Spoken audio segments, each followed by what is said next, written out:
comment, dans la croyance générale, hein, parce que le temps, les sels, buveurs de forte bière, tout ça. Ben, la première expérience a démontré que c'était faux. Donc quand on dit faux, c'est pas au niveau alcool, c'est au niveau du goût. C'est au niveau du goût, tout à fait. Parce que au niveau alcool, en le faisant comme on fait là, avec les céréales comme elles sont là, on ne sait pas dépasser 4 degrés d'alcool. Voire 5 degrés, mais c'est vraiment exceptionnel. En moyenne, j'ai toujours été entre 4,2, 4,8, jamais atteint les 5. Donc déjà, on a pu démontrer au niveau biologique que le faux, c'est faux en goût, pas faux en alcool. Il y a un mythe qui est tombé. Surtout qu'on avait un écrit d'un scribe romain qui disait qu'il buvait une boisson nauséabonde, forte, mais nauséabonde. Ça vous avez une bouche qui fait beaucoup de blanc. Vous buvez du vin à pas l'habitude. S'il y a des gens qui veulent goûter, non. Dis-nous un peu ce que tu as à l'intérieur. Alors, la cervoise. On a, Elle ne sent pas ce qu'elle goûte. on a le malt d'abord. Donc on démarre de malt. Donc ici c'est de l'orge. Planta, qualche cosa. Ouais. On a 4 plantes et épices différentes. On peut aller jusqu'à 5 mais pas plus, sinon le goût se noie en tout. Celle qu'on goûter là par exemple, elle a de l'houblon. On en met 10 fois plus que ce qu'on pourrait en mettre dans un Orval, ça, c'est des écrits du Moyen-Âge. Au niveau sel, on n'a pas d'écrit. Et par rapport à ce qu'on s'est basé au Moyen-Âge, on en met beaucoup plus. Pourquoi? Parce que le houblon, c'est une plante amérisante, comme le piment royal. Et toutes les plantes amérisante, c'est des plantes qui conservent la bière. Donc le but, c'est de conserver la bière. Houblon, comme plante, cumin. De côté, il y a du cumin. Il y a, je réfléchis parce que c'est en 2015, Bégenevrier. C'est typique de Madame Bégenevrier dans les bières. Et pas de romarin, mais c'est je n'en ai pas pour le moment. Une plante qui ressemble un peu au romarin. Mais on peut mettre un peu toutes les plantes qu'on veut. Et alors en refermentation, il y a du miel. En tourie, il y a du miel. C'est quoi? Alors, ça c'est les champignons. C'est de la levure. C'est de la levure, ça c'est la microscopie champignons. Voilà. Ça c'est de la levure de boulanger. On peut travailler avec de levain. On peut travailler avec une levure captation sauvage, comme la gueuse. On peut travailler avec du pain. C'est de la bière avec du pain. Il faut sécher le pain, il émiette. Il mouille un peu, il les salaire pendant une soirée. Les petites levures vont venir dessus. Ça va faire une sorte de levain. Et les sels, c'était surtout la captation de levure chimique, de levure sauvage. Donc ils faisaient leur bière au début, il n'y en a pas de levure, parce que la levure ne supporte pas la chaleur. Ici, on voit qu'elle devient de plus en plus grande. Une levure meurt à la chaleur. On peut conserver une levure au congélateur pendant des siècles, la ressortir, elle revit. Mais la chaleur, elle meurt. Alors qu'est-ce qu'on fait? Captation sauvage, ça veut dire qu'on remplit une tonneau de bière. On a la clé de légèrement, des petits tonneaux, hein, on ne va pas faire des tonneaux de 200 litres, on va faire des tonneaux par exemple de 57. Et on va laisser ouvert, après l'avoir rempli de bière. Alors qu'est-ce qu'on va faire? Il y a des levures qui vont être attirées par le sucre. C'est pas vraiment les levures qui vont être attirées par le sucre, c'est les mouches qui vont être attirées par le sucre. Mais les mouches, quand elles traînent partout, elles ont sur la patte de levure. Elles vont venir ensemencer ma bière, c'est-à-dire que les levures vont rester ma bière. Alors elle va commencer à fermenter. Ça va faire de la mousse, cette mousse je vais la récupérer dans un peu de liquide, je vais la fermer et je mets ça en cave. Je vais expliquer pourquoi, parce qu'après 2 jours, par exemple, je vais redresser mon tonneau, je vais le boucher à ce moment-là. La fermentation alcoolique va commencer, donc une fermentation à haute température, l'alcool. Et la fois après, je pourrais récupérer, la mousse que j'ai récupérée, c'est ma levure, pour la prochaine fois. Maintenant, je vais peut-être récupérer de la levure vinaigre, ou une levure qui est fainéante, qui ne travaille pas, ou une levure qui n'a pas bon goût. Cette levure, elle participe au goût. Mais si j'ai laissé à taper sur une bonne levure, je la garde et la fois après, je vais ma levure toutes les fois. C'est comme ça que les brasseurs, les tapistes, tout ça, ils ont les mêmes levures depuis 100 ans. Il peut y avoir un accident, si vous perdez votre levure avec un coup de chaleur, vous la perdez. C'est ça qu'il faut faire attention. Et la fois après, quand je fais de la bière, je verse directement ce que j'ai récupéré, c'est de la levure. Et la fermentation démarre ce qu'on appelle une levure mère, ça veut dire une levure souche, une levure tissée. Sinon, mais avec la levure du pain, il y a quand même toujours un petit arrière-goût qui reste. Ah oui. Ouais, c'est vraiment bien avec des levures spécifiques à la bière qui fonctionnent bien avec la bière. Et alors vous avez des levures par exemple qui vont commencer à mourir à 3-4 degrés de température, donc ils ne montrent pas haut en température, certaines qui vont résister plus haut. C'est vraiment... Alors, si vous avez la chance d'avoir une bonne levure à bière, celle que vous goûtez là, par exemple, j'utilise la levure d'Orval. Ah oui. C'est avoir de la levure d'Orval, c'est la levure d'Orval qui est utilisée. C'est vrai que certains trouvent le petit goût d'Orval. Qui fait le goût d'une bière? Vous avez d'abord la matière première qui est le malt. C'est une céréale de l'orge qu'on va malter. Ça peut être du froment, ça peut être de l'épaule, ça peut être même du riz. On peut faire de la bière de riz. Presque toutes les céréales, pas le maïs. pas le sarrasin, parce que c'est pas une céréale. On parle de matière première. Si vous faites du malt d'ici, des céréales d'ici ou des céréales qui vont venir de Hongrie ou d'Angleterre, vous avez une petite différence de goût, mais c'est minime. Ce qui va rentrer dans le goût après, c'est les plantes que vous allez décider de mettre. Mais ça, c'est un apport extérieur. Vous pouvez décider de mettre telle ou telle plante, ce qui va faire que ma bière va être différente. Donc ça, c'est un apport extérieur. Le blond, par exemple, le blond anglais, plus amer que le blond hongrois, ça rentre aussi un peu dans la différence de goût. Mais ce qui fait vraiment la typicité d'une bière, c'est l'alvure que vous avez. L'alvure, elle rentre vraiment dans le goût de la bière. Et ce que les gens oublient toujours, l'eau. Vous changez l'eau, vous changez votre bière. Et l'exemple le plus simple, c'est l'EF. La bière de l'EF, elle n'est plus faite à l'EF, elle est faite à Moussac d'Ibère.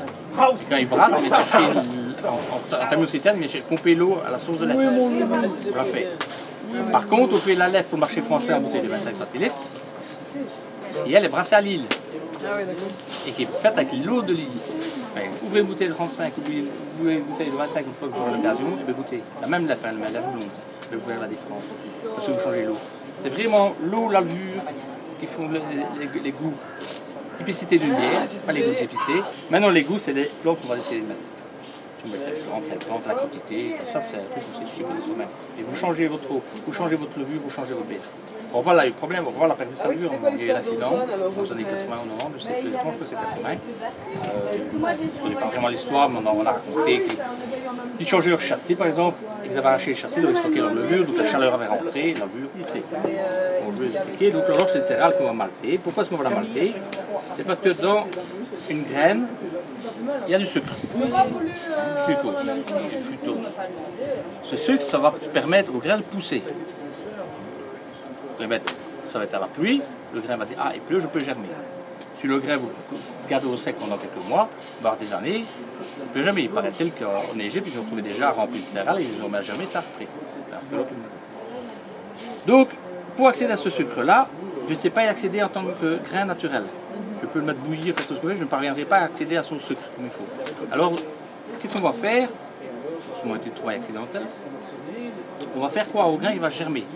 Donc on va le tremper pendant une nuit dans de l'eau, on va l'enlever, on va le mettre en cave, là, et on va laisser le grain germer dans le noir. Donc il va germer tout doucement pendant 2-3 jours. Il y a un petit peu de coups qui va pousser. Alors quand il va se mettre à germer, qu'est-ce qu'il va faire? Si vous voulez, c'est que les sucres sont entourés d'amidon pour empêcher de se détériorier, et cet amidon va s'ouvrir. Donc la plante peut accéder à ces sucres. Et à ce moment-là, donc elle croit qu'elle germe, on va l'utiliser. Mais seulement, si elle continue à germer, elle va manger ces sucres. On ne sait plus y accéder, il n'y aura plus rien. Donc qu'est-ce qu'on va faire? Nous, on va la torréfier. Donc on va la cuire. Donc pour tuer la plante, de sorte, mais que les sucres soient toujours là. Donc la torréfaction, qu'il appelle le maltage, on fait là à l'intérieur, on a reconstitué une touraille, on étale le grain sur la touraille, on fait le feu beau en dessous, et on fait chauffer jusqu'au moment où on obtient le maltage.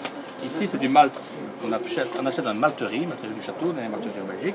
J'ai du malt blond, de l'ambré, du foncé, et je peux même avoir du noir. Il faut savoir que le blond et l'ambré, on peut faire de la bière avec en état naturel.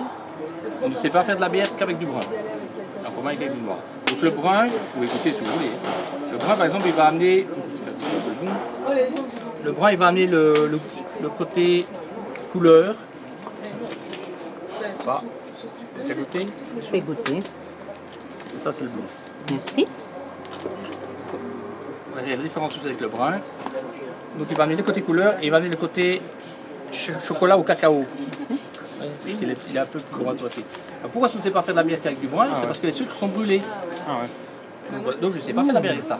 L'idée, c'est qu'on utilise même du noir, hein. Il est carbonisé, hein. Mais en petite quantité.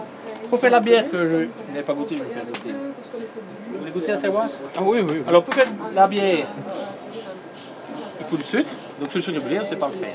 Donc la cervoise que vous goûtez là, c'est... Merci. Vous voulez un petit verre? Il faut une quantité de malt du départ que je connais. Qui est de 4,5 kg. Vous remarquez qu'il est pour foncer. Hein, eh ben, c'est 4 kg de malt ambré pour simplement 500 g de malt brun. Donc une des prochaines expériences qu'on va faire à Malagne, c'est de malter soi-même. Pour deux raisons. Ça, c'est malter à la vapeur sèche. Sauf de l'air sec, c'est malter à la vapeur sèche. Ça veut dire que si on malte au feu de bois, l'odeur du feu de bois va se retrouver dedans. Donc ce qui va encore changer le goût de la bière. On va encore s'approcher le plus de ce que les Celtes buvaient. Et la deuxième expérience, c'est surtout celle qui nous intéresse le plus, c'est savoir vraiment quel genre de couleur de bière ils pouvaient boire.